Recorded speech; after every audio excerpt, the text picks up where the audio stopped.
alaihim bisem Yesua Hamasiah. Salam sejahtera di dalam nama Tuhan Yesus Kristus. Saya Pendeta Henry Tandianta. Kenapa senyum-senyum Pak HTD? Saya dapat pertanyaan, saya menyebutnya pertanyaan bodoh ya loh.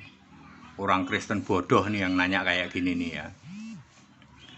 Allah versus iblis, siapa yang lebih berkuasa? Ya saudara-saudara, iblis bisa memberi kuasa, bisa. Iblis bisa membuat mukjizat, bisa, karena ada ayatnya. Ya misalnya Matius 24 ayat 24, Mesias palsu, nabi palsu, bahkan bisa membuat mukjizat yang hebat untuk menyesatkan kita-kita orang percaya. Lalu ini orang Kristen ini tanya hal yang bodoh. Allah sama iblis siapa yang lebih berkuasa? Sebelum saya jawab, pengantar dulu ya. Tergantung Allahnya, Pak. Kalau Allahmu adalah Bapa, Anak, Roh Kudus, maka iblis lebih berkuasa dari Allahmu. Gimana, Pak? Piye, Pak? Kalau Allahmu Tritunggal Maha Sesat, Bapa, Anak, Roh Kudus, maka iblis lebih berkuasa dari Allahmu.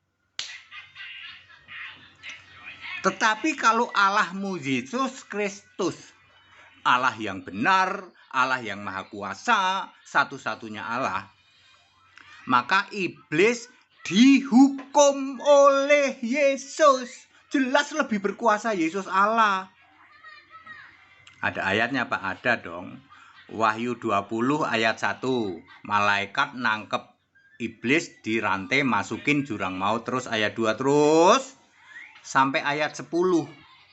Wahyu 20 ayat 10.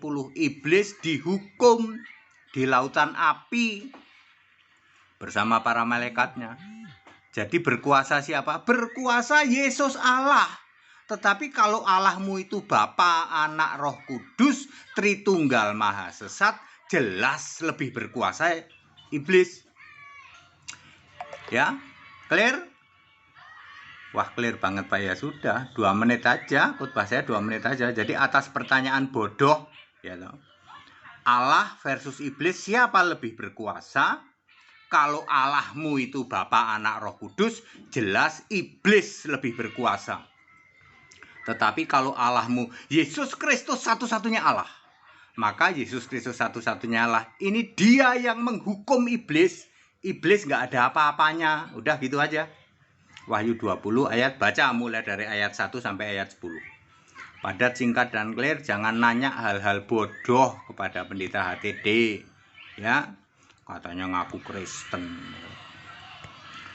Makjel Pak ya, nancep Pak ya, nancep ya. Berarti penyembah Bapa, Anak, Roh Kudus, Tritunggal Maha Sesat kalah dong sama iblis. Kalah. Sebab Allah 3 pribadi itu Allah-alahan. Allah yang bukan-bukan ya loh. Itu bukan Allah, itu Allah hasil tafsir ya.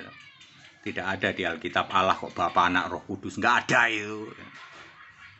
Tetap bersama saya Pendeta Henry Tandianta MPS. Haleluya, amin.